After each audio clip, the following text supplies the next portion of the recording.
On vient de fêter toute la période de l'Avent, qui est une période d'espérance. On attend Noël, puis arrive la nouvelle année, puis on attend d'une façon des fois quasi superstitieuse. Est-ce que ça pourrait, parce qu'on passe d'une année à l'autre, est-ce que ça pourrait enfin devenir bien? Puis, ça fait quand même 3 ans qu'on est confronté à cette pandémie. Alors, au moment où on souhaite bonne année, on est tous un petit peu avec une petite retenue. Là, on dit bonne année, mais on a tous derrière notre tête, en arrière-plan, on sait que bonne année, mais il y a des circonstances adverses, il y a des conditions de vie qui ne sont pas optimales, il y a des restrictions de toutes sortes, il y a des fois des perspectives un peu sombres. Mais nous croyons que nous ne sommes pas obligés de subir le climat ambiant et c'est la raison pour laquelle nous choisissons d'établir le climat au-dedans de nous. Et alors que nous étions, je parle ici pour l'équipe à Connexion, l'été passé, dans la prière pour choisir nos thèmes de grandes séries pendant l'année, c'est une évidence qui a émergé pour nous. En janvier, on va commencer quelque chose sur confiance et espérance. Pourquoi? Parce qu'on veut vivre l'espérance au milieu de ces conditions difficiles et de ce climat obscur. C'est nous qui allons établir le climat qui va vivre dans nos têtes. Même s'il n'y a pas du soleil au dehors, on veut mettre le soleil dans nos têtes, comme vous le voyez dans cette belle image ici. Ce qui m'amène tout de suite à interroger une personne parmi nous qui est une amie, qui est devenue une amie avec les années, que je trouve rayonnante, qui s'est déployée dans les circonstances de sa vie qui ont été particulièrement difficiles. Linda, le 22 juin 2020, a appris qu'elle était malheureusement atteinte de cancer du sein. Pendant plusieurs mois, elle a fait face à des thérapies, des rencontres, des interrogations, etc. Et puis, 6 mois après, on a fait une première entrevue avec Linda où, Linda, tu nous disais, qu'est-ce qui t'a permis de garder confiance et espérance durant ces 6 premiers mois? Et je te poserai une deuxième question après. Qu'est-ce qui t'a permis de garder confiance et espérance dans ces 6 premiers mois? Juste que tu nous rappelles, dans les mois où tu as appris cette nouvelle, jusqu'à un peu à la fin de ta thérapie. Linda, Bon, tu es là? oui, je suis là. Vous m'entendez? Oui, on t'entend et on te voit. Bon, bonjour, bonjour tout le monde. Euh, Premièrement, merci Philippe de me donner encore l'occasion de m'exprimer sur ma foi parce qu'on le sait que quand on parle de notre foi, ça ranime encore plus notre foi. Donc, on oublie vite, hein? Moi, je fais de l'amnésie souvent, puis le fait de me rappeler de certaines choses, bien, ça m'enflamme encore plus, davantage ce que je veux rester pour les prochains mois et années. Donc, si je peux garder ça court, quand j'ai eu la nouvelle, c'est le contraire de la confiance et de l'espérance qui était en moi. Et dès la première nuit, je me demandais, ben, qu'est-ce que je fais avec ça? Et j'ai demandé à Dieu, qu'est-ce que tu veux que je fasse avec ça? Et c'est là que par sa faveur, je me suis mise à me parler puis à me dire, ben, ma job de croyante, ben, c'est de croire. De croire, et puis c'est comme si dans le processus, euh, tout de suite, j'ai réalisé que cette maladie-là n'était pas une interruption, ça faisait partie du parcours. Mes circonstances ne dépendaient, ou bien Dieu ne dépendait pas du tout de mes circonstances, qu'il était fidèle et bon quand même. C'était comme un rappel de ça. Et mon plus grand regret à ce moment-là, c'était de ne pas avoir témoigné assez. Puis là, ben, c'est comme s'il me disait, ben là, vas-y, ma grande. Tu l'as, la plateforme, de par ta joie, puis ton témoignage, ben, témoigne. Alors, c'était le go pour moi. Puis la petite anecdote, c'est que ça faisait 2 ans que je préparais un projet d'écriture sur une histoire qui compare notre séjour sur la Terre à un passage en salle d'attente. Mais il y a 2, 3 ans, moi, je ne connaissais pas ça, les salles d'attente. Et puis là, ben, c'était comme un petit clin d'œil ou un gros clin d'œil là, qui me disait, OK, le projet, tu peux le commencer. Là. Tu vas être en salle d'attente beaucoup. Puis j'y allais de l'avant avec cette histoire-là, puis mon personnage qui allait m'accompagner sur la route. Alors, ton personnage, il s'agit de Gigi, je suppose.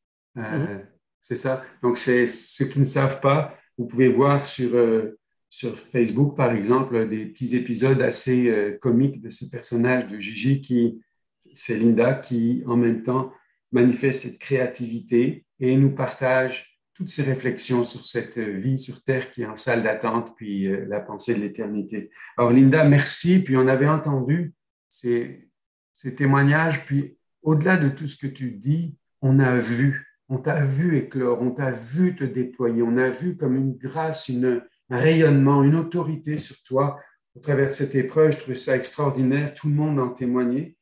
Mais depuis la fin des traitements, parce que souvent quand on a un combat en face, on se ressaisit, on se recentre, on y va.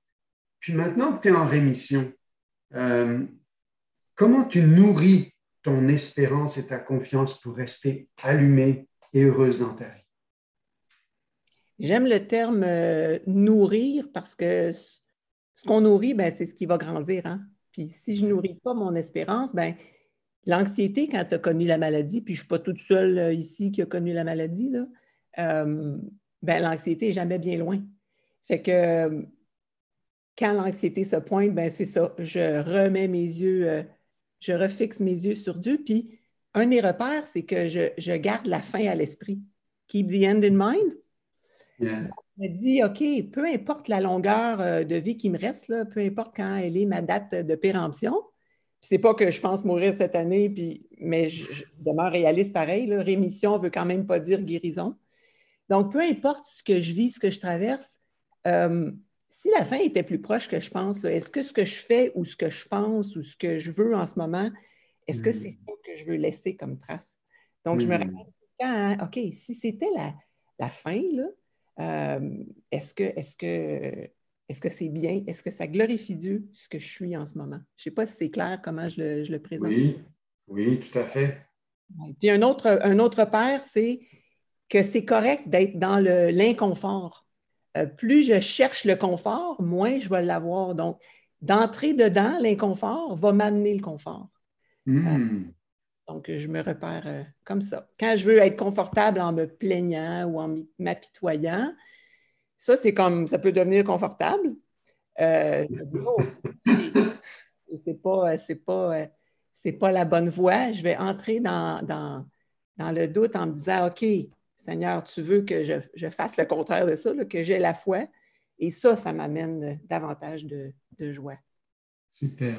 Merci beaucoup, Linda. Tu m'inspires beaucoup. Me considère privilégié d'être ton ami et de t'avoir pour ami depuis des années, mais de voir comment la sagesse, la profondeur t'accompagnent. Quand tu parles date de péremption, il n'y en a pas un parmi nous qui n'a pas de date de péremption, comme nous dirait Gigi. Donc, on a tous une date de péremption, puis tu nous dis tu quittes le club des chialeux pour pouvoir te centrer sur ce qui amène de la foi, de l'espérance, et c'est une magnifique leçon. Merci beaucoup à toi pour ton partage ce matin. Alors, dans cette série-là, moi, ce que j'aimerais partager avec vous, le titre ce matin, ce sera Souviens-toi de l'avenir. Et ça peut faire bizarre, hein, cette injonction au début, mais on va regarder ça après. Pourquoi Souviens-toi de l'avenir? Euh, Souviens-toi de l'avenir, comment est-ce qu'on va aborder ça? Il va y avoir 4 points, des souvenirs d'avenir, donc c'est ce qu'on appelle l'espérance, la perte d'espérance, parce qu'il y a des moments où, comme Linda nous dit, c'est correct, à un moment, des émotions, l'humain ne comprend plus. Une porte d'espérance, comment on retrouve l'espérance, puis nourrir l'espérance, donc la nourriture de l'espérance. Alors on y va. Les souvenirs d'avenir, donc ça, c'est l'espérance. Alors qu'on commence l'année, bien souvent on regarde à l'horizon. À l'horizon de 2022, à l'horizon de ma vie, à la date de péremption, quels sont les points éclairés de ma vie par la lumière de Dieu? Quelles sont les choses qui comptent, comme Linda vient de nous le dire? Je me ressens, puis je me redis, qu'est-ce que c'est que je veux laisser comme marque, moi? L'horizon, ça représente un point de rencontre entre notre champ de vision limité, ce que mes yeux peuvent voir, et puis l'univers infini. C'est là que ça se rencontre. Mon champ de vision est l'univers infini. C'est là que un nouveau jour va naître. Moi, j'aime beaucoup regarder les levées de soleil, les couchers de soleil, j'aime ça, mais j'aime beaucoup regarder les levées de soleil au loin. Puis, étant un enfant de la mer, j'ai passé une grande partie de ma vie près de la mer, que ce soit en Afrique, que ce soit en Bretagne, en France, que ce soit au sud de la France, à Montpellier. Ça fait juste 15 ans là que j'en ai pas, mais j'en ai 2 fois par an. Et j'aime quand je peux regarder la mer au loin, dans l'horizon.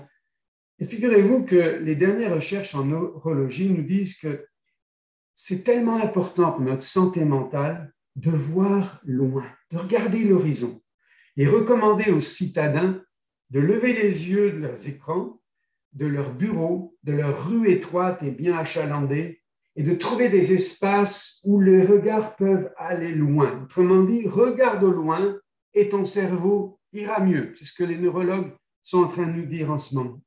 Alors, quand on démarre cette année, on veut regarder à l'horizon puis se dire quels sont les points éclairés par la lumière de Dieu dans cette année qui me feraient dire à la fin de l'année, ah, c'était une année réussie.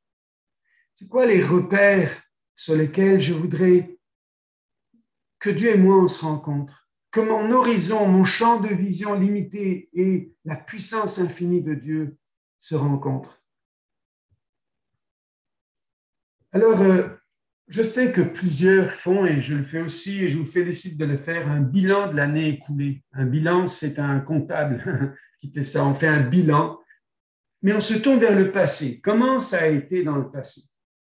Puis comme Mathieu, Émilie, Samuel le chantaient tout à l'heure, ce que tu as fait, tu le referas encore. On va regarder comment est-ce qu'on peut s'inspirer du passé pour pas seulement avoir des souvenirs du passé, mais avoir aussi des souvenirs de l'avenir. C'est bon de faire un bilan, mais on pourrait penser à qu'est-ce que je veux semer dans l'avenir? Comment je peux déposer des marqueurs dans mon futur qui me font reconnaître le chemin de Dieu?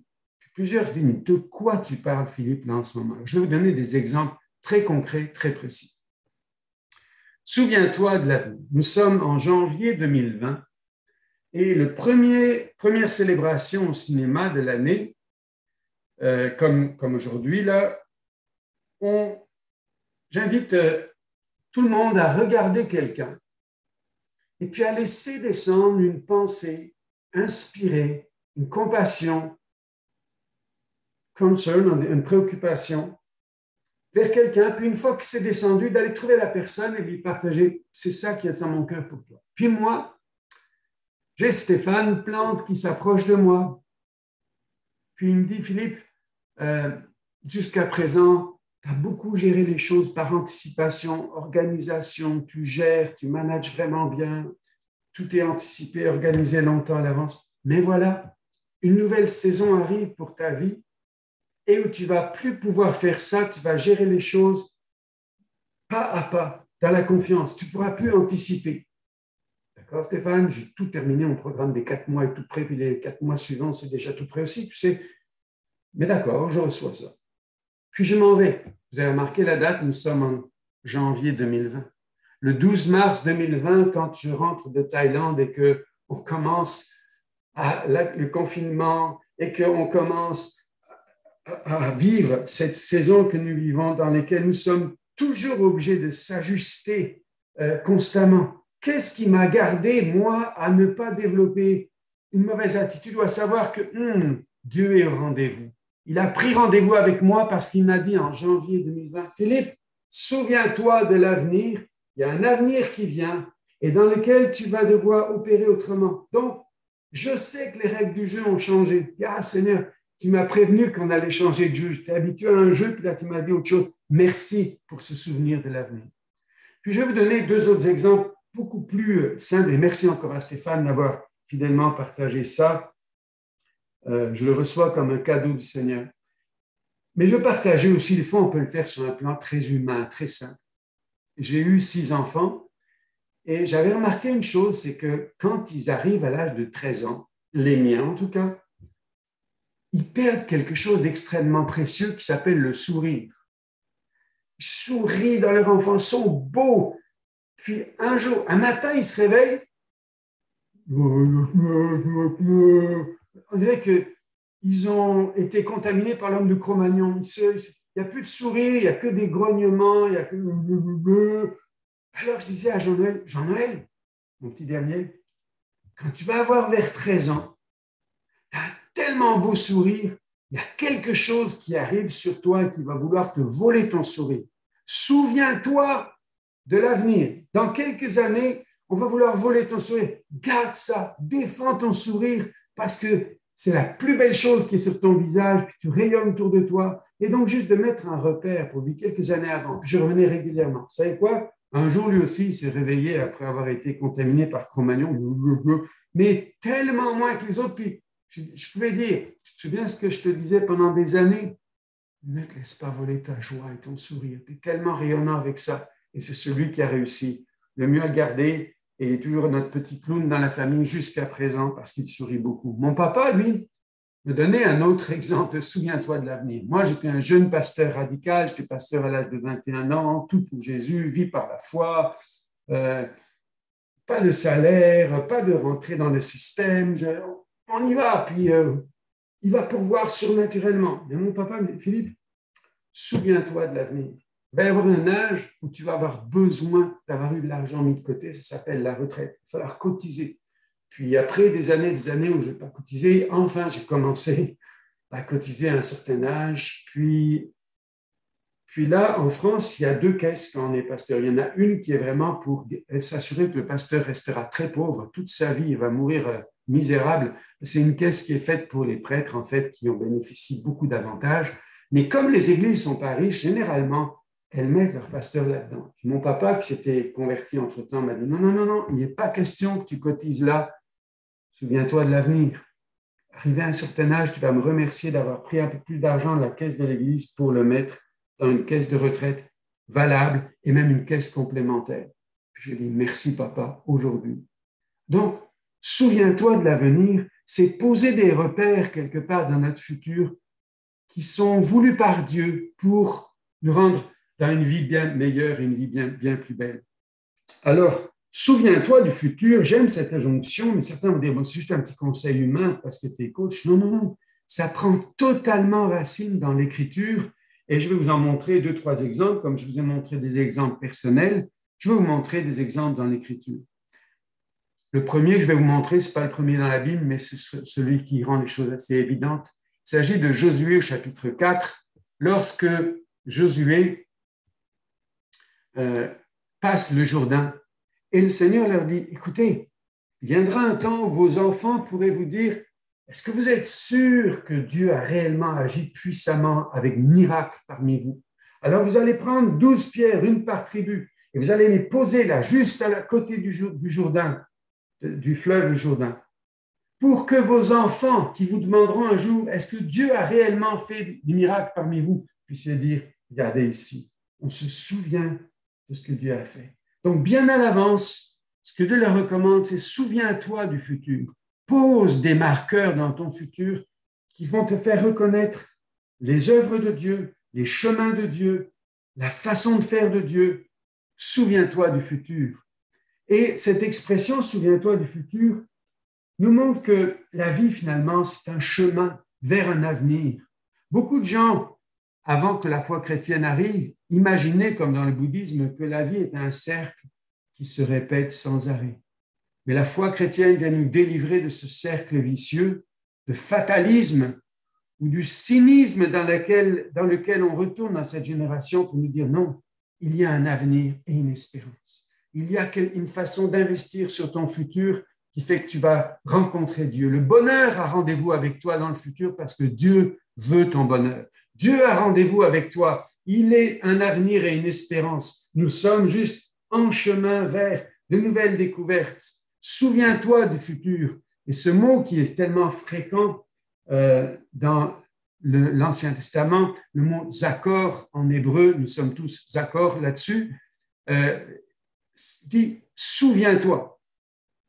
Et le Québec répond à l'Ancien Testament, je me souviens, souviens-toi, souviens-toi, souviens-toi, souviens-toi, 169 fois, ce verbe, plus d'accord ici, le verbe c'est zakar, 169 fois, nous dit, souviens-toi, alors investis dans ton futur.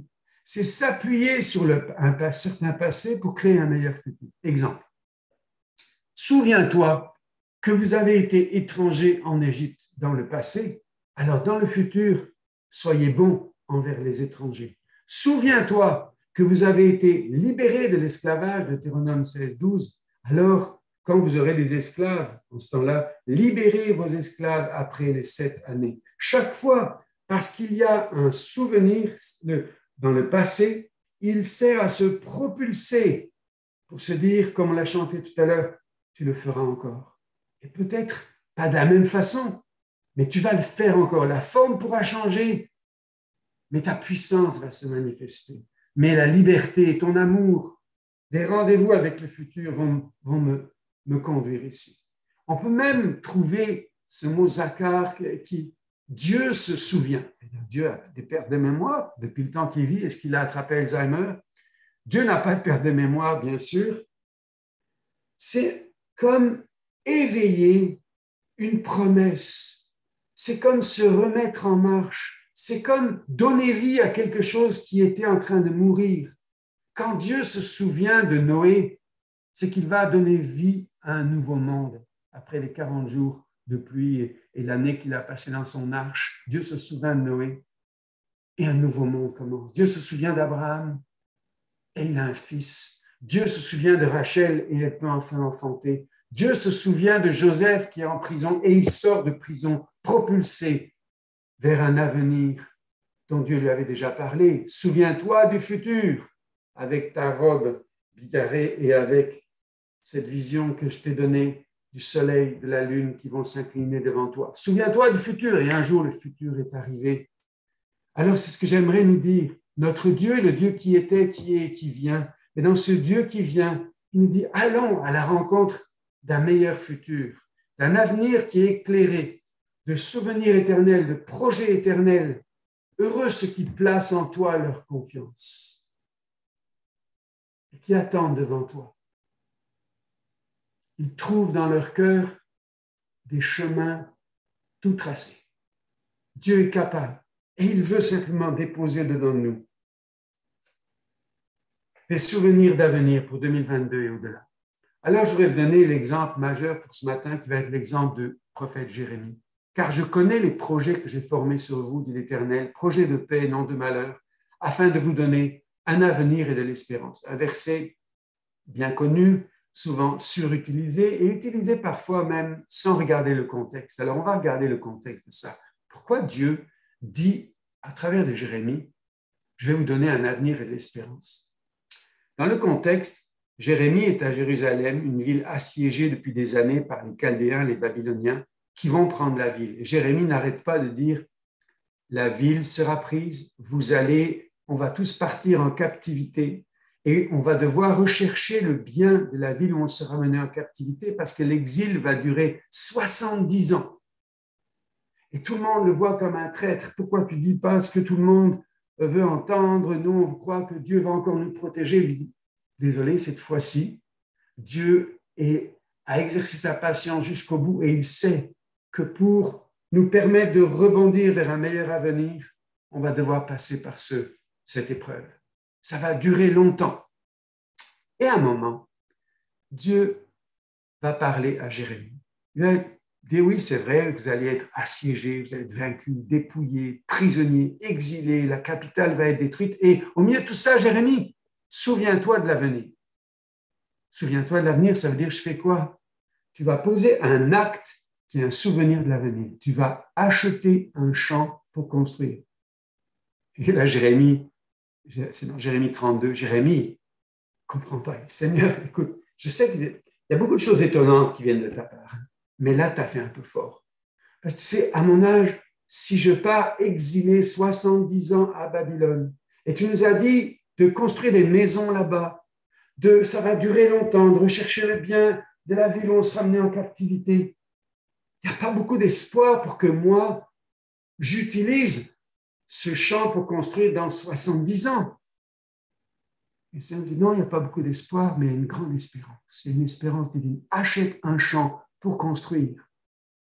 Et voilà ce que tu vas faire. Ces documents, cet acte d'acquisition de ce champ, tu vas les déposer dans un vase en terre cuite pour qu'ils se conservent longtemps, 70 ans. Car ainsi parle le Seigneur de l'univers, le Dieu d'Israël. Dans ce pays, on achètera de nouveau des maisons, des champs et des vignes. Jérémie pose un acte qui est un souvenir de l'avenir. Souviens-toi de l'avenir. Dans 70 ans, vous allez retrouver ce vase et vous allez voir ma fidélité. J'ai rendez-vous avec mon peuple de nouveau après le moment de l'exil. Après l'épreuve, il y a toujours des moments de relèvement. Et c'est tellement puissant lorsque nous avons une trace, une reconnaissance de l'avenir où Dieu va nous relever. Souviens-toi de l'avenir. Et en plus de ce discours-là, Martin Luther King, en ce mois d'août suffocant de 1963, je crois, quand il a fait son discours sur « J'ai fait un rêve », et quand en 2008, son rêve s'accomplit avec « Yes, we can », une nouvelle génération qui dit « Même si nous avons cette couleur de peau, aujourd'hui, nous pouvons être dans des sièges d'importance, dans des lieux de pouvoir. » Cet homme a fait un rêve bien à l'avance. Il a planté des souvenirs d'avenir qui ont servi de repère pour voir l'action de Dieu et pour voir son peuple relever la tête. Et c'est à cela que je voudrais nous inviter, à nous bâtir des souvenirs d'avenir. Toutefois, comme Jérémie, une fois qu'on bâtit des souvenirs d'avenir, ça ne veut pas dire que la vie est absolument facile et toute belle. Il y a des moments où l'espérance est éprouvée. Vous savez, il y a, et tout le monde le sait quand vous avez lu la Bible assez souvent, mais il y a 3 piliers dans la vie chrétienne, la foi, donc la confiance, l'espérance et l'amour. Chacune de ces colonnes est attaquée par l'ennemi de nos âmes. C'est pour ça que Jésus dit lorsqu'il reviendra, lorsque le Fils de l'homme viendra, trouvera-t-il la foi sur la terre? J'ai prié pour toi, pour que ta foi ne défaille pas, parce que Satan vous a criblé comme du froment, cherche à détruire votre foi. L'amour du plus grand nombre se refroidira. Et l'espérance, les gens diront, mais est-ce que réellement le Seigneur va revenir? Est-ce que réellement il est concerné par nous? Et le désespoir qui va venir ici fera que même certains, dans les temps de la fin, voudront rechercher la mort, tant l'angoisse sera parmi les peuples. Donc, au milieu d'un tel climat, de développer l'espérance, c'est tellement important. Mais développer l'espérance, c'est aussi de laisser la place à un moment donné aux lamentations lorsque les choses vont de travers. Et c'est pour ça que ce même Jérémie ici, alors qu'il nous parle d'un avenir et de l'espérance, est le prophète qui a le plus versé de larmes, qui a eu beaucoup d'interrogations, de détresse. On parle de Jérémiade et de ses écrits, des lamentations de Jérémie, dans lesquels il dit « Je suis l'homme qui a vu la misère sous le bâton de la fureur de Dieu. Il m'a conduit, mené dans les ténèbres, non dans la lumière. Contre moi, il tourne et retourne sa main tout le jour. Il fait dépérir ma chair, il a brisé mes os. Il a bâti autour de moi. Il m'a environné de poison et de douleur. Il me fait habiter dans les ténèbres comme ceux qui sont morts depuis longtemps. Il m'a entouré d'un mur pour que je ne sorte pas. Il m'a donné de pesantes chaînes. J'ai beau crier, implorer du secours. Il ne laisse pas accès à ma prière. Je prie, mais je suis muré. Il n'y a rien qui sort. Ça ne monte pas. Tu m'as enlevé la paix. Je ne connais plus le bonheur. Et j'ai dit, je n'ai plus d'avenir. Je n'ai plus d'espérance en l'Éternel. Quand je pense à ma détresse, à ma misère, à l'absinthe, au poison, mon âme s'en souvient. Elle est abattue au-dedans de moi. Je suis certain qu'il devait y avoir des croyants bien intentionnés pour dire « Ah, c'est pas toi qui nous disais, car je vous ai donné un avenir et de l'espérance, et là maintenant tu dis « J'ai plus d'avenir, j'ai plus d'espérance en Dieu ». C'est juste que dans l'authenticité de cœur du prophète Jérémie, à un moment donné, il laisse la place à dire, je crois toujours dans le Dieu qui est capable de donner de l'espérance et un avenir, mais moi, ce que je vis en ce moment, c'est tellement douloureux. J'ai plus la paix, je connais plus le bonheur, j'ai plus d'espérance, j'ai plus d'avenir en l'éternel. La perte d'espérance, le no future, c'est quelque chose qui est vraiment tellement attaqué. Vous savez, le vide qui vient. Avec no future, la vie est vide, elle n'a plus de sens. Le cynisme, oh, j'ai déjà cru à ces petites promesses-là, puis regarde où ça m'a amené. Un poison mortel. Et enfin, le désespoir, qui est la mort assurée, la condamnation à mort d'un cœur humain. C'est pour ça que lorsque Dante écrit la Divine Comédie, où il décrit le paradis et l'enfer. Il est écrit sur la porte d'entrée de l'enfer, « Vous qui entrez ici, abandonnez toute espérance. » Pour lui, l'enfer commence par la perte totale de l'espérance. Vous qui entrez ici, abandonnez toute espérance. C'est pour ça, le jour où l'espérance est atteinte, il y a un combat qui s'engage. L'ennemi de nos âmes veut nous amener au vide, au cynisme, à l'aigreur et au désespoir. Comment Jérémie a réagi? Lui a tourné ses lamentations vers Dieu. Il a tourné sa douleur vers Dieu. Et c'est l'enjeu qui est là, non pas pour nier la douleur et les lamentations, mais pour les tourner vers Dieu. Et c'est ce qui a donné la place pour la tristesse, la colère, la déception, les interrogations, qui amènent à ce livre des lamentations, comme les poèmes de lamentation qu'on trouve dans les psaumes, qui sont une réflexion poétique sur la souffrance humaine et l'espérance. Dans ces poèmes, comme dans les lamentations ou dans les psaumes ici, on trouve une protestation pour attirer l'attention de Dieu sur la situation terrible. C'est pas normal, Seigneur, c'est pas ça que tu nous as promis. Il y a une protestation qui vient avec là, parce que simplement, on transmet notre cœur sincèrement à Dieu. C'est aussi une façon de ventiler les émotions, la détresse, la colère, le désespoir. Tout ce qui ne s'exprime pas s'imprime. Tourne ta désespérance, tourne ta douleur en lamentation. Parce que c'est ta façon de traverser une saison où la perte d'espérance, la baisse d'espérance est là. Et cette façon-là va te permettre de rebondir et de trouver une porte d'espérance. Si tu ne le fais pas et que tu laisses juste les choses s'imprimer, il n'y a rien qui sort, peu à peu, le vide, le cynisme, le désespoir, l'endurcissement vont t'amener à la porte de l'enfer, là où on a perdu toute trace d'espérance. C'est un enjeu tellement fort, l'espérance dans nos vies.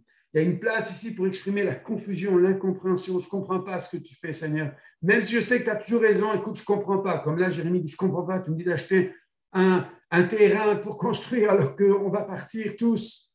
Mais c'est aussi un endroit où, dans ces psaumes comme dans les lamentations, il y a une place pour à un moment donné exprimer l'espérance en disant ce que tu as fait, tu le feras encore, comme on l'a chanté tout à l'heure. L'expression d'espérance devant la puissance, la fiabilité, la fidélité de Dieu. Alors, c'est ce qu'on va trouver dans ces livres des lamentations de Jérémie. Le but de ce livre-là, c'est de rétablir une dignité sacrée face à la souffrance humaine. Face à la souffrance humaine, si l'humain tourne encore son cœur vers Dieu, cette souffrance va être changée en une nouvelle porte d'espérance, vers de la résilience, de la rédemption, un rebondissement, un nouveau souvenir de l'avenir. Si dans la souffrance, il se tait, il s'endurcit, il se vide, il se ferme, il se bloque, le désespoir va prendre place et c'est la porte de l'enfer qui l'attend. Et ce n'est pas une menace de l'enfer, c'est l'enfer déjà et maintenant dont je parle ici. C'est une vie qui n'en est pas une. Alors, si vous prenez les versets, si vous prenez le chapitre du livre des Lamentations, il y a combien de versets par chapitre? Est-ce que quelqu'un sait ça? Et vous avez même le droit de tricher et d'ouvrir votre Bible si elle est à proximité, de regarder les Lamentations de Jérémie. Non, ce n'est pas dans les Épîtres de Paul, c'est avant ça. Les Lamentations de Jérémie, combien de versets par chapitre? Est-ce que quelqu'un le sait? Alors, je vous le dis, il y a toujours 22 versets. Pourquoi 22 versets? Parce qu'il y a 22 lettres dans l'alphabet hébreu et les Lamentations en tant que poème, livre poétique qui vient exprimer la souffrance de Dieu et la souffrance humaine et l'espérance. Dans ce poème, il y a un verset qui commence par chaque lettre de l'alphabet. Donc ici, ce que l'on voit, c'est que cette créativité et cette structure mélangée, c'est ça l'art. Hein? L'art, ce n'est pas juste de la créativité, il faut que ce soit selon les règles de l'art pour que ce soit. Ce n'est pas juste parce que tu tapes sur le piano, tu as de la créativité, mais si ce n'est pas joli, ben, si ce n'est pas selon les règles de l'art, ben, ce n'est pas de l'art, hein? C'est juste du bruit sur un piano. Donc la créativité et la structure permettent à l'art d'exprimer et de surmonter la douleur. C'est pour ça que c'est un poème artistique, ce livre des Lamentations. Il y a juste un seul chapitre, le 3, qui a 66 versets. Et vous comprenez pourquoi, c'est 3 fois 22, c'est-à-dire qu'ici, c'est une lettre hébraïque tous les 3 versets, mais la structure reste exactement la même. Alors, qu'est-ce qu'on y voit dedans? On va faire une longue étude sur les Lamentations, on n'aurait pas le temps, mais on va regarder ça. Une veuve malheureuse suite à un deuil violent. C'est Jérusalem où le peuple d'Israël est vu. La jeune fille de Sion est devenue une veuve malheureuse suite à un deuil violent. Elle est très choquée. Les enfants qu'elle a élevés sont même détruits. Le malheur est passé. Chapitre 2, la colère de Dieu et la chute de Jérusalem après une longue patience. C'est papa qui dit aux enfants, si tu continues, tu vas être puni. Si tu le refais, tu vas être puni. Ah, je t'ai dit que tu vas être puni. Au bout de 10 fois, tout mon tour dit, mais enfin, tu vas le finir par le punir, ton enfant qu'on respire là. Et c'est exactement ce qui se passe ici. Les prophètes venaient dire, hey, Seigneur, ça fait tellement longtemps que tu dis, puis qu'il te rit au nez, il voit que tu ne vas pas le faire. Et après cette longue patience de Dieu, la punition est tombée. Chapitre 2. Chapitre 3. Je suis l'homme, c'est Jérémie. Je suis l'homme qui souffre entre mon amour pour la fille de Sion, Jérusalem, et la justice de Dieu. Je suis brisé, mais le brisement est un berceau pour une nouvelle espérance. Chapitre 4, contraste entre ce qu'était Jérusalem au temps où Dieu pouvait vivre au milieu d'elle et ce qu'elle est devenue maintenant après le châtiment. Et tout ce contraste amène soit à une nostalgie, soit à se dire, tu le feras encore, une espérance. Il y a une question qui est là. Chapitre 5. Ah, celui-ci, il est spécial aussi. Dans ce chapitre 5, c'est la convalescence du prophète de Jérusalem après ce jugement-là. Il est tellement brisé qu'il y a toujours 22 versets, mais le prophète a perdu les pédales, là. Il a perdu son alphabet. Il ne sait plus les remettre dans l'ordre. Et il y a des traces de lamentation, il y a des questions et des proclamations. Oui, tu règnes, tu vas nous sortir de là. Puis, nous rejetteras-tu pour toujours? Il y a des progrès et des reculs. Vous savez, comme dans toute convalescence, quand on voit les sportifs de haut niveau qui ont été gravement blessés ou quand quelqu'un est convalescence après une grave maladie, la personne par moment est confuse, elle désespère. Est-ce que c'est un progrès ou est-ce que c'est un recul? C'est un regret ou un procul, parce que de temps en temps, tu avances, de temps en temps, tu recules et tu ne sais plus. C'est la partie de la convalescence, le chapitre 5 des Lamentations, c'est ça. Et au milieu de tout ça, cette perte d'espérance, ces questions. On peut penser à quelque chose de plus grand que nous-mêmes. Oui, on vit le Covid, oui, on vit les choses difficiles, mais je pense à ceux qui sont nos frères dans la foi et qui en ce moment, en 2022, vivent des choses encore difficiles et eux aussi ont des pertes d'espérance par moment et retrouvent l'espérance de nouveau. Que ferions-nous à leur place? Plus de 340 millions de chrétiens sont fortement persécutés ou discriminés dans le monde en raison de leur foi. La persécution envers les chrétiens explose, au point qu'elle déborde de l'index. Il n'y a plus de place dans le classement pour les pays en jaune, c'est-à-dire la persécution forte. Il ne reste que les pays en orange et rouge où la persécution est très forte et extrême. Le nombre de chrétiens tués en raison de leur foi a augmenté de 60% entre l'index 2020 et l'index 2021, passant de 2983 à 4761. La crise de la Covid-19 a amplifié la discrimination subie par les communautés chrétiennes persécutées en raison de leur foi. C'est particulièrement le cas en Asie.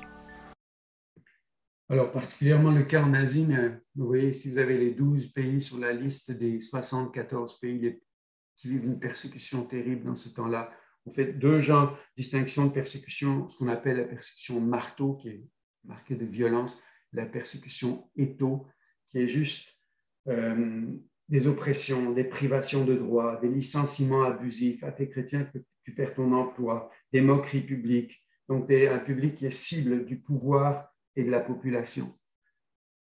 Là, on peut regarder ça comme des chiffres et se dire oui, c'est des chiffres. Non, ce sont des personnes. Cette semaine, je vais prier de nouveau pour ces pays-là. Puis je lis une histoire en Corée du Nord. C'est une personne. Hein. Ce sont des personnes qui vivent ça. En Corée du Nord, par exemple, cet homme ici, lui, s'en est sorti. Il a fallu économiser 10 ans. 10 ans d'économie pour payer un passeur qui va le faire voyager par la Chine, parce que la frontière Corée du Sud, Corée du Nord est totalement surveillée, militarisée, donc il passe par la Chine. Et lui a réussi à en sortir. Un autre, 15 ans d'économie, parce que le prix des passeurs a beaucoup augmenté. Puis enfin, le jour arrive où ils partent en petits groupes et ils passent la frontière par la Chine. Et là, une surveillance chinoise vient les prendre et on les ramène en Corée du Nord. Et lui, après avoir été battu, après avoir réalisé qu'il a perdu tout son argent de 15 ans de travail, il est renvoyé dans un camp de travaux forcés. Et le lendemain matin, quand tu te réveilles pour vivre, traverser cette journée et tu veux prier, qu'est-ce que tu dis à Dieu si c'est toi? C'est là qu'il y a la place pour les lamentations. Quand je pense à cette jeune Afghane,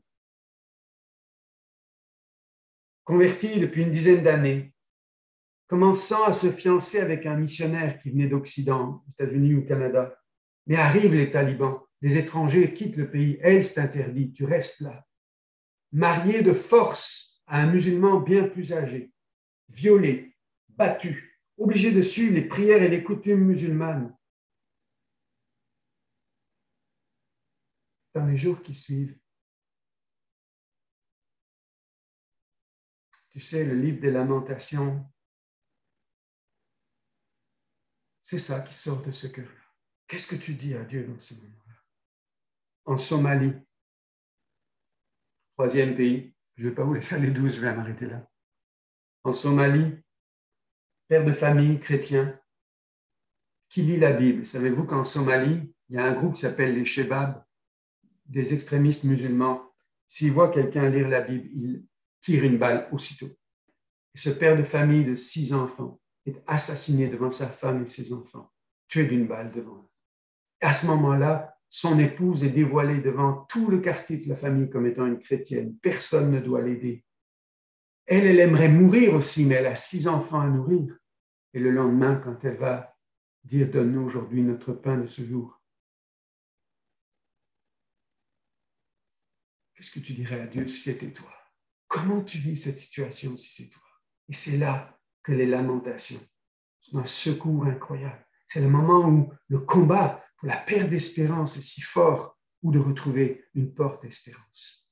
Et c'est ce qui va se passer pour eux, ce qui va se passer pour Jérémie aussi. Une porte d'espérance à ce moment-là. Il vient de dire, j'ai plus d'avenir, j'ai plus d'espérance. Quand je pense à cela, quand mon âme s'en souvient, elle est abattue, comme ces personnes-là qu'on vient de citer, abattue. J'ai perdu l'espérance. Mais voici ce que je veux repasser en mon cœur, ce qui me donnera de l'espérance. Voici ce que je veux repasser dans mon cœur, ce qui me donnera de l'espérance. Les bontés du Seigneur ne sont pas épuisées. Ses compassions ne sont pas à leur terme. Verset 22, c'est un verset clé chaque fois dans la Lamentation 22. Elle se renouvelle chaque matin, ta fidélité est grande. L'Éternel est mon partage, dit mon âme. C'est pourquoi je veux espérer en lui. L'Éternel a de la bonté pour qui espère en lui. Espérance retrouvée. Le secours de l'Éternel, il est bon d'attendre le secours de l'Éternel parce que se tiendra solitaire, silencieux. Il mettra sa bouche dans la poussière sans perdre toute espérance, car le Seigneur ne rejette pas à toujours.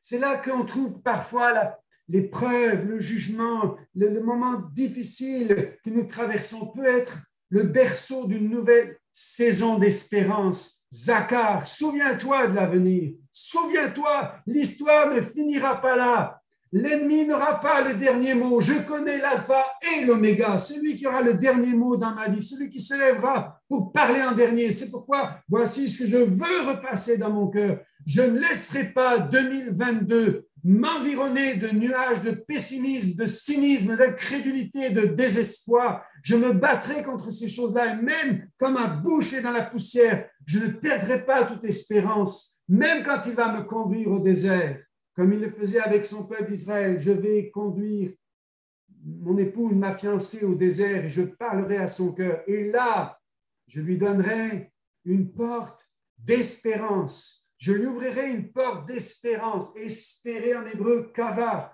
Kavar veut dire être dans une aspiration, être dans une attente qui n'est pas l'attente passive, mais une expectative. Imaginez, c'est un aspirateur puissant, géant, qui vient tirer de l'avenir la bénédiction de Dieu et l'amener dans ma vie. Celui qui s'attend au Seigneur, celui qui espère du Seigneur, il a cette expectative du futur émergent, il va chercher dans les cadeaux de l'avenir divin des grâces qu'il va rencontrer. Alors voici ce que je veux repasser dans mon cœur, ce que je veux choisir d'espérer. C'est cette façon de retrouver l'espérance après ces moments difficiles. Et moi, quand je prie pour mes frères et sœurs emprisonnés, persécutés pour leur foi, je prie, par exemple, dans ce camp de travail en Corée, Seigneur, qu'ils reconnaissent quelqu'un dans ses yeux comme étant aussi un chrétien, qui ait des petits bouts de Bible, des petits bouts de papier en Bible qui circulent, qui viennent, je veux croire, il y a quelque chose qui peut émerger. C'est incroyable qu'est-ce que la prière peut être créative et inspirée et inspirante. Lorsqu'on laisse le Saint-Esprit nous dire, là, il n'y a plus d'espoir. Pourtant, je veux espérer. Qu'est-ce que je peux espérer? Je vais chercher des petits bouts de Bible. Et je peux vous dire que ces bouts de Bible vont arriver dans ces endroits-là. Je pourrais vous raconter d'autres fois ce genre de miracle dont j'ai été témoin. Béni soit Dieu. Notre espérance en tant que croyant n'est pas fondée sur une espèce de petit optimisme du type « ça va bien aller ». Ce n'est pas vrai. Notre espérance est fondée sur Jésus qui a vaincu la mort. Si donc Dieu a ressuscité Jésus d'entre les morts, aucune situation n'est assez désespérée pour que Dieu ne puisse pas intervenir et la rétablir. Souviens-toi de l'avenir. La Bible elle-même porte un souffle d'espérance depuis la Genèse. La postérité de la femme écrasera la tête du serpent. Il n'aura pas le dernier mot, le serpent, mais l'humanité va être relevée au stade où Dieu veut la voir, de peu inférieur à Dieu. Christ en vous, c'est l'espérance de la gloire. Ayant en Dieu cette espérance qu'il y aura une résurrection des justes et des injustes, nous dit l'apôtre Paul.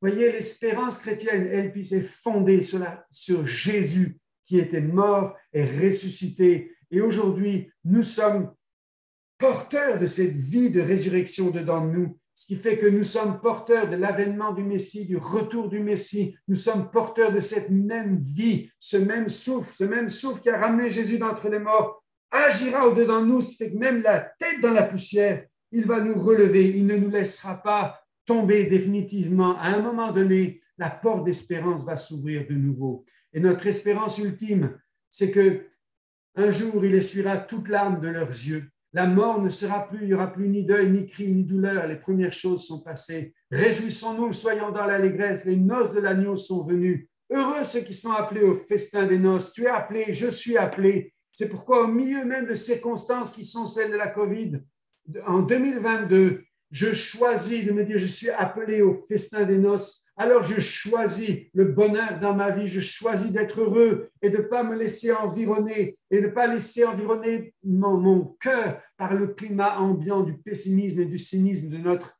génération. Il y a plusieurs demeures dans la maison du Père et Jésus a dit, je reviendrai et je te prendrai avec moi pour que là où je suis, tu sois aussi là avec moi. Oh, when the saints go marching in. C'est vraiment quelque chose que chantaient les esclaves dans les champs de coton. Venez chanter cette espérance glorieuse parce que l'espérance jaillit de la souffrance vers l'éternité. C'est ce que nous dit l'histoire des Negro Spirituals, je ne sais plus si on peut dire Negro maintenant, mais Negro Spiritual, du gospel, de l'exode à la résurrection, où on passe de la souffrance à la vie éternelle. Notre espérance est fondée là-dessus. C'est pourquoi aujourd'hui, toi qui vis dans une espèce de rechignement d'adolescent, là, qui tu es en train de chouiner, comme on dirait en France, tu es en train de chialer, comme on dirait au Québec, tu es en train de râler, tu es en train de te plaindre, tu es en train de fermer, tu es en train de laisser la perte d'espérance gagner parce que tu te fermes. je veux te dire, traverse les lamentations. Peut-être cette semaine, lis le livre des lamentations, exprime tes propres lamentations, Seigneur, mais sors de là, parce que l'espérance jaillit de la souffrance vers l'éternité. À aucun moment, l'espérance est destinée à faire de toi un mort. À aucun moment, l'espérance doit rester ton tombeau. Tu vas en sortir et tu vas jaillir vers l'éternité. Alors, pour terminer, comment on nourrit notre espérance? Comment nourrir cette espérance? Parce que tu vas la retrouver, cette espérance-là, mais il va falloir décider. Comme Linda nous l'a dit tout à l'heure, la nourriture qu'on peut amener à cette espérance, parce que ce que nous nourrissons se développe. Première chose, vous avez remarqué, voici ce que je veux repasser dans mon cœur, qui me donnera de l'espérance. C'est un choix. C'est une décision de nourrir notre espérance. C'est une décision. J'ai lu récemment un livre sur l'espérance d'un monsieur, un intellectuel français qui s'appelle Jean-Claude Guillebeau, qui était chrétien quand il était enfant. Pendant des années, il s'est éloigné des choses de la foi. Il a écrit un livre il y a 15 ans maintenant, « Pourquoi je suis redevenu chrétien ».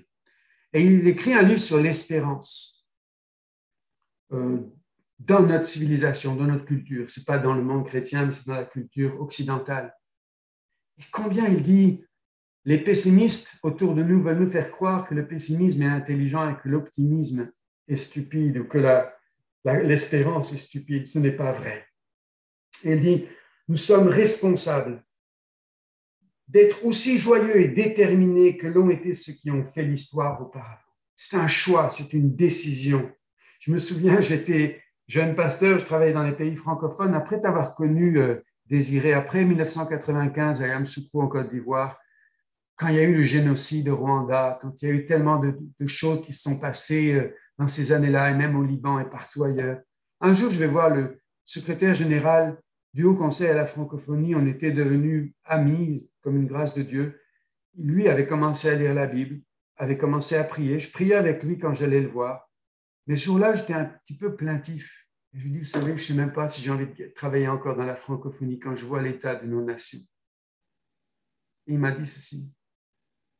Monsieur le pasteur, sachez que le pessimisme est d'humeur et l'optimisme de volonté. D'humeur, ça veut dire si tu laisses aller ton humeur, tu deviens pessimiste. Mais les optimistes sont des personnes qui en font le choix. Puis c'est vrai.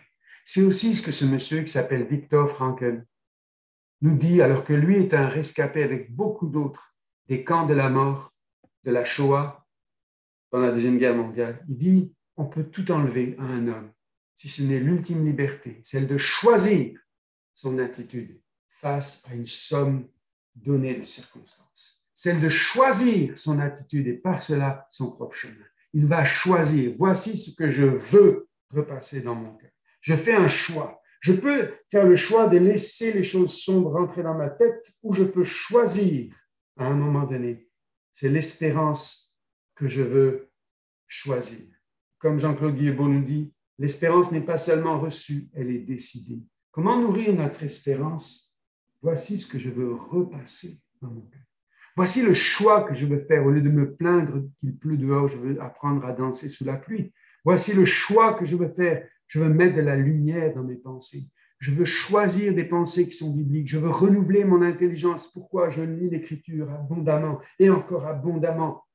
Et je lis des lectures qui vont nourrir ma foi, mon espérance, mon amour pour le monde, mon amour pour les autres, mon amour pour les croyants, pour les incroyants, pour tout être humain pour lequel Jésus est mort. Je veux nourrir mon espérance. Et la vie mentale et la projection du futur fait tellement. Ce que nous dit encore Viktor Frankl, c'est que le prisonnier qui croyait qu'il n'avait plus d'avenir était perdu. En perdant cette foi dans sa tête, s'il ne voyait plus, s'il ne nourrissait plus sa pensée, son imagination, de se voir dans le futur, il allait dépérir.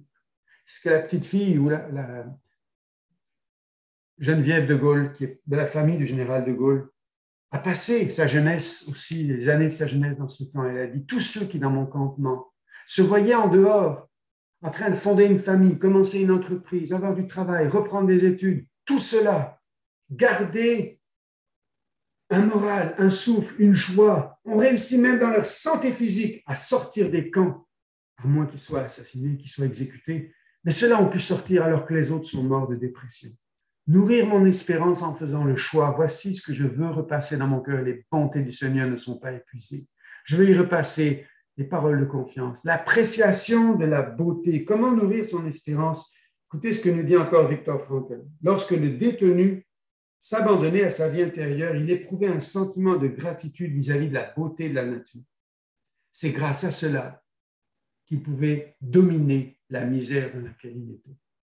Si, lors de notre voyage, passant de Auschwitz à un autre camp, quelqu'un avait pu voir l'expression de nos visages à travers les barreaux de la fenêtre du wagon qui nous transportait, lorsque nous contemplions les sommets des montagnes, il n'aurait jamais cru que ces hommes avaient perdu tout espoir de survivre et retrouver leur liberté. Nous étions transfigurés par la beauté de la nature dont nous avions été privés si longtemps. Regarde des belles choses. Au lieu de regarder les films d'horreur sur Netflix ou ailleurs, au lieu de regarder que les nouvelles mauvaises qu'on nous transmet, d'apprendre à apprécier la beauté, l'art, l'humour, le lien social. Quand toujours Viktor Frankl, qui était un croyant, non seulement un psychologue, mais un chrétien, lui disait, est-ce qu'il est possible de se livrer à des manifestations artistiques dans des camps de concentration? Eh bien, de temps à autre, les prisonniers improvisaient une sorte de cabaret. On chantait des chansons, on récitait des poèmes, on se racontait des blagues. Souvenez-vous, les lamentations. On a lié la créativité à de la structure pour en faire de l'art. L'art est souvent ce qui permet de sortir de la souffrance vers l'espérance. Alors, on sait que l'humour aide à garder une certaine distance vis-à-vis des choses. Et il permet de se montrer supérieur aux événements. C'est pourquoi nous nous étions promis d'inventer au moins une histoire amusante par jour basée sur ce que nous allions vivre dans l'avenir après notre libération. Et les prisonniers pouvaient être parfois tellement drôles quand ils parlaient de l'avenir.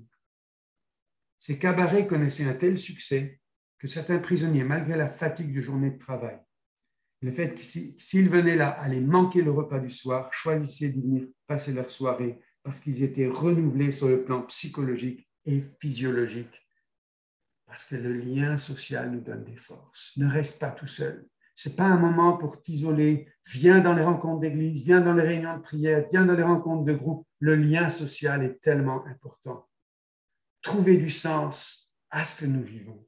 Parfois, au lieu de dire « la vie n'a pas de sens », juste dire « finalement, la vie, c'est comme un jeu. Comme un jeu vidéo, c'était sur les jeux vidéo, ou comme un jeu de société, ou comme un jeu de piste. » À un moment donné, quelqu'un va descendre du cinéma, te dire hey, « les règles du jeu changent, tu passes en phase 3. Ici, maintenant, tu ne planifies plus. » Ok, les règles du jeu changent.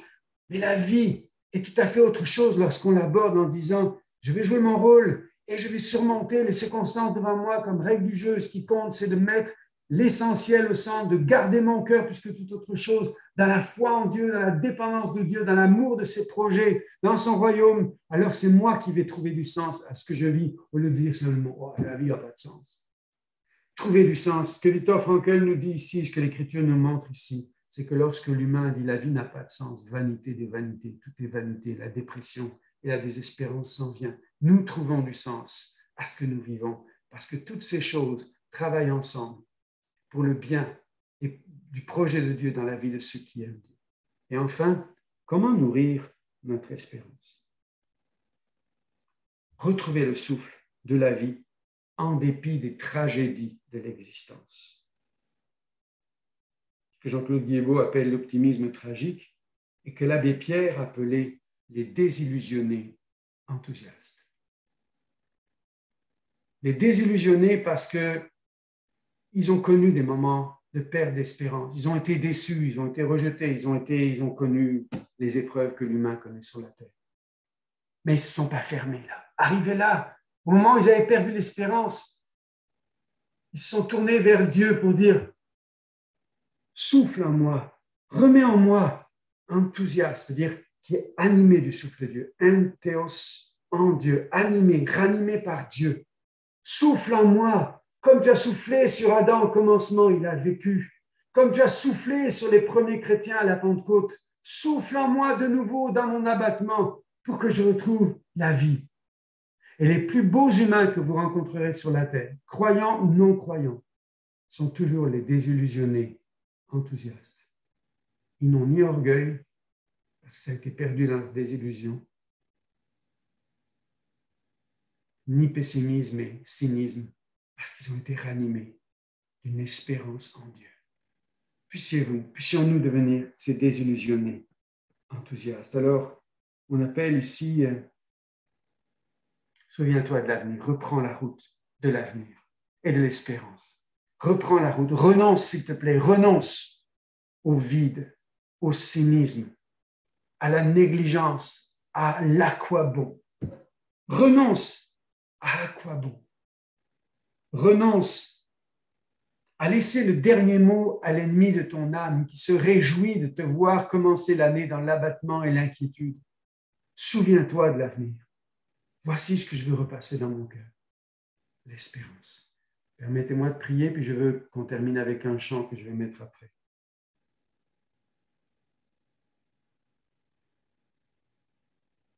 Juste avant de prier, que chacun puisse dire, Seigneur, qu'est-ce que tu as pour moi ce matin?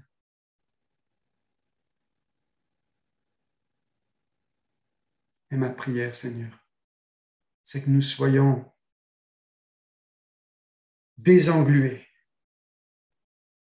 de ce cynisme, de ce désespoir, cette désespérance qui nous entoure. Que les souffrances soient changées en poèmes de lamentation, en prière à ta gloire. Que des nouvelles portes d'espérance s'ouvrent. Seigneur, on ne va pas dire « ça va bien aller », on va dire « le même esprit qui a ramené Jésus d'entre les morts est à l'œuvre au-dedans de nous pour nous ramener de la mort à la vie. » Oui, il y a un avenir, une espérance. Oui, tu as le dernier mot.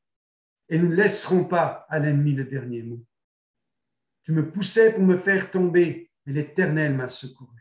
Non, je ne mourrai pas, je vivrai et je raconterai les bontés de l'Éternel. Voici ce que l'Écriture nous dit.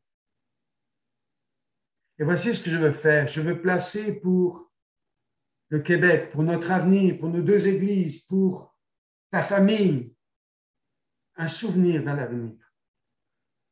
Il s'agit ici d'un chant qui a été fait à Haïfa, en Israël, avec 3000 personnes qui se sont rassemblées. Ils ont répété 1 heure. Pendant 1 heure, ces 3000 personnes qui ne se connaissent pas. Il y a parmi eux des musulmans. Il y a parmi eux des juifs, il y a parmi eux des internationaux chrétiens. Et ces gens veulent dire, notre pays, nos enfants souffrent tout le temps de la guerre. Je ne suis pas dans un pacifisme béat. Je suis pour dire, à un moment donné, on peut choisir ce que l'on veut mettre en avant dans notre pays. Et ces gens, qu'ils ont fait, ce qu'ils ont mis un souvenir pour l'avenir. Ce chant qui est une prière à Dieu, ce chant qui est une parole d'espérance comme Martin Luther King l'avait ce mois d'août 1963 sur « J'ai fait un rêve ». Voici le rêve de ces gens. Béni soit Dieu. Seigneur, merci. Merci que tu sèmes cette espérance dans nos cœurs. Nous l'accueillons, nous te donnons gloire. Merci que tu aies une parole pour chacun, que tu chuchotes dans le cœur de chacun. Cette année 2022, nous voulons nous souvenir de toi et merci de passer à notre rencontre. Amen.